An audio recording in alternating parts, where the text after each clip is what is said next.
G'day, Mel James from James Buy Sell, and today I'm here with Marcus Chiminello from Marshall White. Welcome, Marcus. Thanks, Mel. Pleasure to be here. I'm not too sure if there's that many people, if anybody, out there in top-end Melbourne real estate who hasn't heard of Marcus Chiminello. I hope not. So maybe we'll just start with a few quick questions if we can. Yeah, certainly. I've got them lined up here. Yep. How long have you been in the business? This is my 21st year. 21st. Jeez, you're not as old as me, and I'm not too many more years than that. 21 years. Wow. Nice. And what did you do before? I was actually a builder, a carpenter. So I've always done things with houses as opposed to building them. Decided to sell them instead. Okay, fair enough. Family, wife, kids, favourite holiday? Wife Shelley, son Jack, who is now 9, and Sophia, who is 11. Yeah. Favourite holiday has to be Hawaii. Right. Well, I've met Shelley a number of times, and you are definitely punching above your weight there. I hope so. Worries at all. I hope so. Best home that you've sold, and the biggest price that you've received? Okay, biggest price was middle of last year, which was a little over $80 million, which set a Victorian record. Yes. Favourite home would have to be the one that you and I transacted many moons ago, 2016, which then set the Victorian record, which is 9 Towers Road in Truro. I totally agree. It's still my favourite home that I've been involved in. It was really good. Okay. Sports, hobbies, thrill that away from work, away from family. Very passionate Carlton supporter. Right. I still play men's open basketball once a week with a guy I've been playing with since we've been 8 years old. Yeah. And I'm very passionate about, boxing, which I still practice every week, weightlifting, running. I'm into my fitness, I'm into wellness, into longevity, all those sorts of things. Well, you can't be too much into it if you barrack for Carlton, but that's another story. We'll leave that alone. Biggest indulgence in your life that's, again, not connected with your family or work? So your biggest indulgence? Has to be, at the moment, my farm. Bought a farm a few years back, Right. nice 20 acres just outside of Melbourne, and my indulgence is buying toys, mechanical toys. I don't want any livestock on there. I just want that place to be fun. It's my getaway. It's my disconnect. So full of toys, but none of them actually really achieve anything, but they should be doing something. They achieve fun and satisfaction and as a disconnection. So a lot of motorbikes and those sorts of things. Okie dokes. Right, no worries. Well, let's get down to business. Today, I thought it'd be really good if we could focus on one particular topic, and that topic is, it's probably the one that has the most interest out there, or the most reason that we are contacted at James Buy Sell, is expressions of interest. When people see an expressions of interest, they go, they feel they know what's going on with auction. They don't quite understand off market, but they feel that they'll never will. But expressions of interest they see as out there public, and they don't really know what it means. So what's expressions of interest in your mind, Marcus? And you're right, your observation's correct, and I think the market's correct in that, even 10 years ago they were still around, but they weren't prevalent. And there's far more confusion then than there perhaps is today. Where I think people are more accustomed to the process, but perhaps not the conclusion. I think that's the defining part, because the process is very similar to an auction in terms of a campaign timeline, an indicative selling range, but it's how it's concluded. I think the difference between perhaps an auction and expressions of interest is that conclusion, where it perhaps lacks a little bit of transparency, and that's where I think buyer's frustration then is expressed. But if the agent has great rapport with the buyer during the process and explains it well and runs a consistent process when doing it, then there is a level of comfort for buyers to work with the agent. So it's the conclusion that's the only different part of an expressions of interest versus an auction, but terms can be varied. It might be a 12-month settlement, it might be subject to certain conditions. So it probably provides the buyer more flexibility to participate, but also provides vendors not needing to make a decision within a moment. They can really take a moment to absorb what offers have come forward and who they have preferential rights to deal with or treat with. Okay, so let's put the top end into three categories. There's that sort of 3 to 6 million, that sort of 7 or 8 million through to 12 to 15 million, and then there's the 15 millions and above. Why, firstly, roughly in those sorts of areas, what would you sell in a year? So in that sort of $3 to $6 million range, how many transactions would you expect to do in an average year? I would average about 100 transactions per annum. And that's across all ranges? All those ranges, and it would probably be split 40, 40, 20, being 40 in the 3 to 6, let's say 6 to 15, there's probably another 40, and there's probably 20 that's at the past 3 or 4 years that have been in excess of 15 million. Okay. And so I imagine, and I don't mean this in a funny way, I imagine that you wouldn't be doing too many in the $1 million sort of ranges, or you would be getting somebody within your group to deal with those. Correct. So it comes back to the reason I was interested in that, and thank you, is with expressions of interest, that is almost exclusively high end and top end, especially. I've never seen an auction at 15 million and above. I'm sure there's been one out there, but I can't remember. Not many. There's even very few in that $3 to $6 million range. There's a few there, but there's certainly in that sort of 8 to 15. There's not that many either. Yet when you get down to 1 to 2 million, it's almost exclusively auction. In fact, how many other sales are there? Why the difference? Why auctions 1 to 2 million as a sort of default, and then 8 million and above as a default expressions of interest? I think you tend to find in that price point in the areas that we all operate, there is a very wide, deep pool of buyers looking in those price points. So usually you're always going to deal with multiple parties. You'll often find in that $3 to $6 million price point, more expressions of interest will creep in when the market is softening. The top end, and I'm talking about the 6 million plus and 15 million plus, often it is about a level of discretion by the vendor's request. They don't want necessarily the public conclusion out on the street where everyone knows what they've sold for, or how many people perhaps don't like their home at their aspirational price. So it's I think on a basis of discretion, but also based on perhaps the populace of buyers at a particular price point. So, okay, let's cut to the chase on that issue, and this is probably the only issue where we might have a little bit of differing views on discussion. In some ways, what you're saying in a roundabout sort of way is that if there's usually only one buyer at the higher end, and we don't want to go to an auction situation, because at an auction situation it is transparent. Whereas at an EOI there is more room for disguise or for people to view things or not, and that's the major reason that there's an expressions of interest at the sort of higher end and there's auctions at the lower end. Would that be fair, or am I being too hard? No, I think in an overarching sort of sense, it is fairly accurate. And the reason being is that process that we go through with an expressions of interest, it probably just forces the buyer's hand to act within a certain time frame. And I think the damaging thing about an auction at the high end, particularly Melbourne, because Melbourne is so auction centric, and we have been so accustomed to property selling within 21, 28 day period. If it doesn't, the immediate perception by the market is it's not worth it. That might relate to $1 or $2 or $3 million, but when you've got something that's 5 million or 10 or 15, sometimes it's the longer process to find the buyer that's prepared to pay the right price. So you are protecting, as vendor agents, we're protecting the client's value. You put it out in the street and say you haven't found the buyer within 21 days or 28 days that agrees with us, it's suddenly tarnished.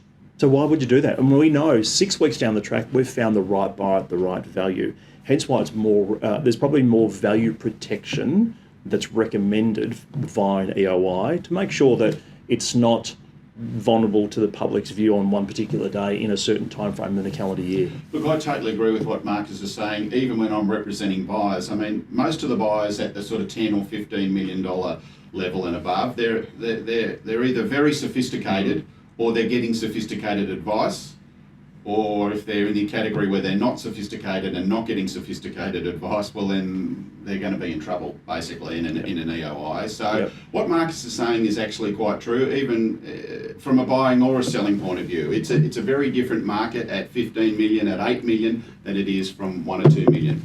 So what are some tips for the seller? I'll ask you later for the buyer. What are some tips for a seller in running a good EOI? How would a seller run a good I know the selling agent runs it, but how would a seller behave well in an EOI to their advantage? To their advantage, they're probably just keeping a very open mind to the feedback that they're receiving from the agent too along the journey.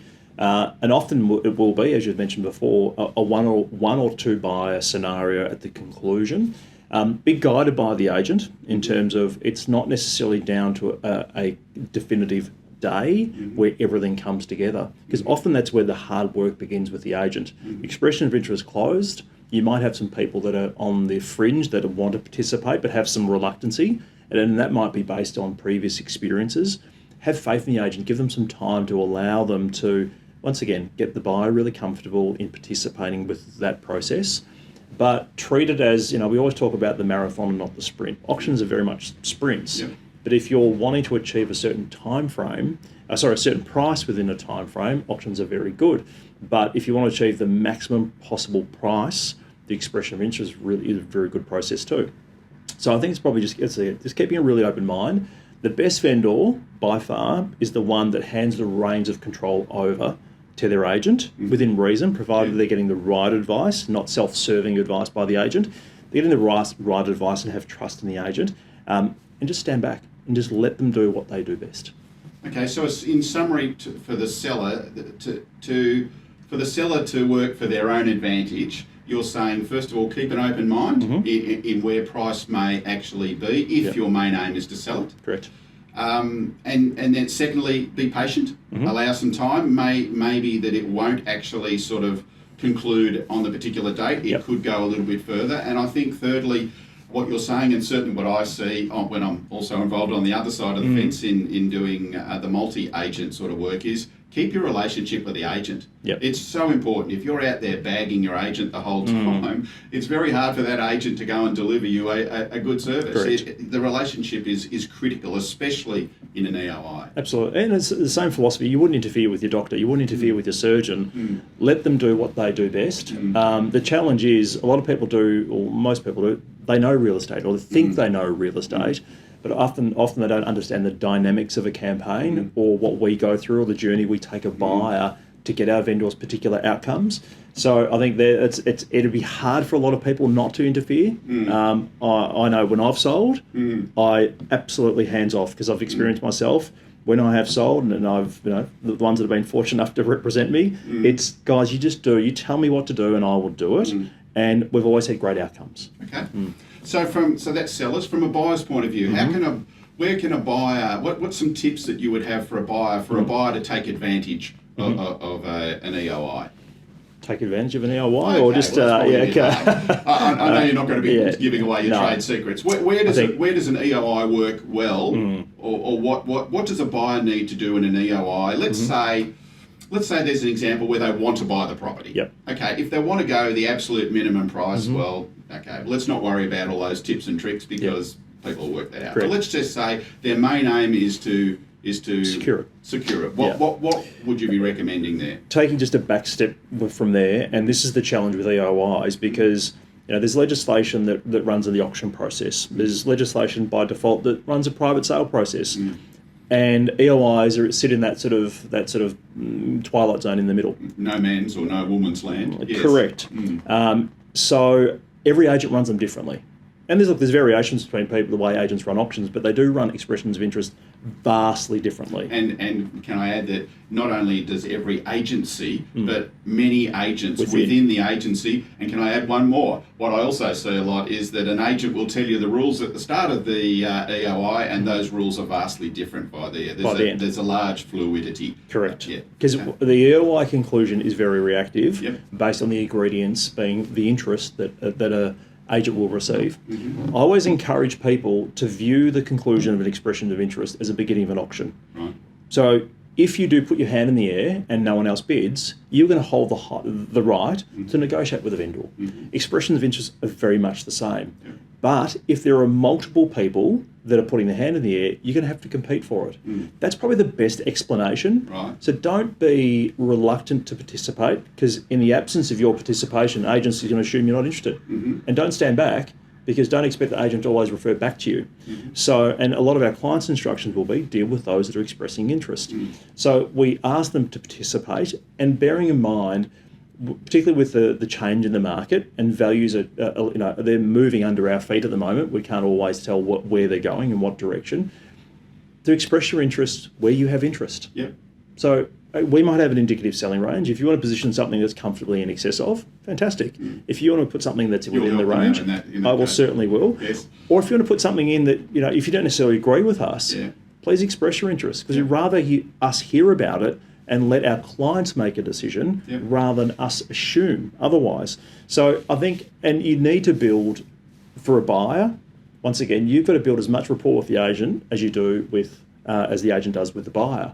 Or if they're that uncomfortable in doing so, they've got to employ the services such as yourself and others out there that represent buyers to help them and guide them along the way. And that's what I'll be saying. And look, thanks for saying that last bit. And we didn't talk about this before. And this is not a Dorothy Dixer that I'm asking you. Do many people actually go and get professional representation, or would you find the majority wouldn't get any help from on the buying side of things? And do you think that's to their advantage or not?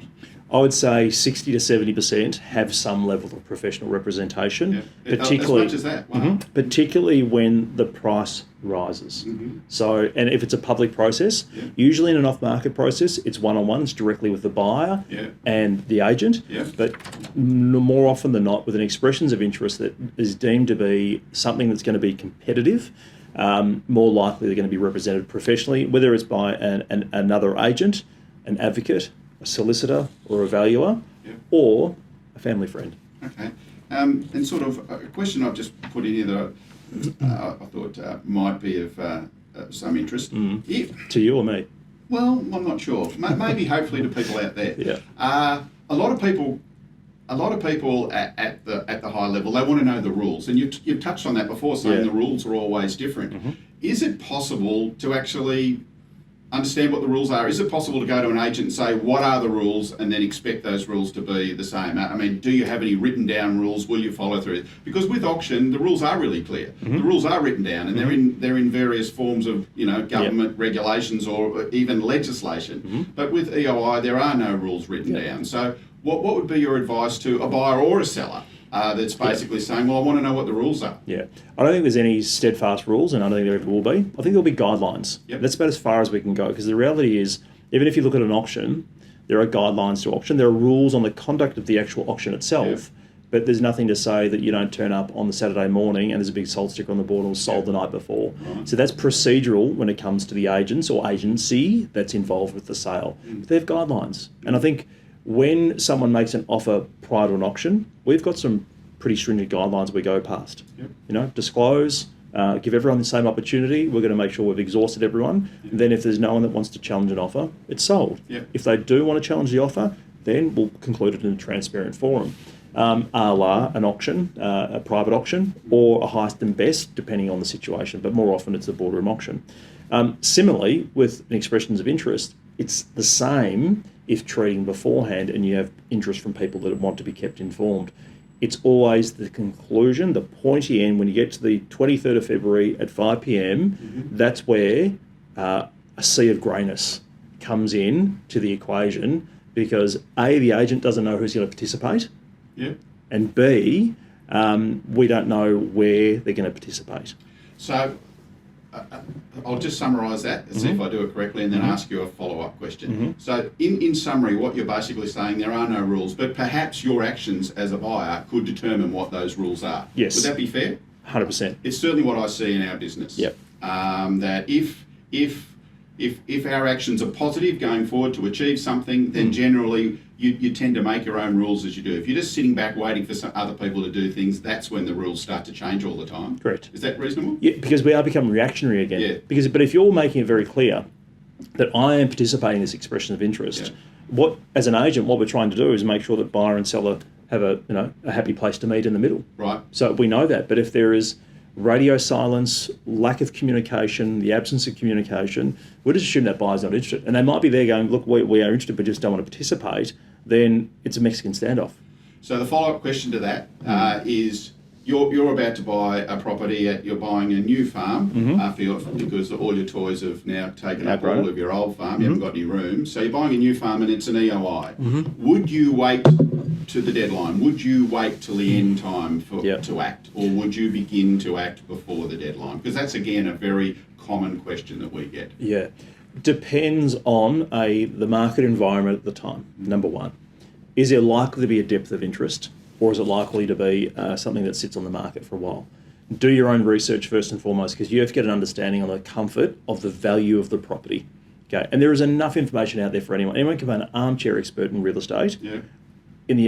Putting aside idiosyncrasies out there and market forces, you get a rough idea. Are they absolutely off the boil here, or is this an accurate assessment? Can I just interrupt and just ask you that question? If we're at the higher end, there are no comparables generally speaking. Very rarely. Yeah, so very rarely. How would you value a property, or what sort of information would you be looking for to be able to work out what you're talking about, which is value? Yeah. What would be your advice? At the really high end, a lot of it is about replacement. Okay, what is the land content? What's the building replacement? And there's probably more of an emphasis on that today, given building cost and the continued escalation of building costs.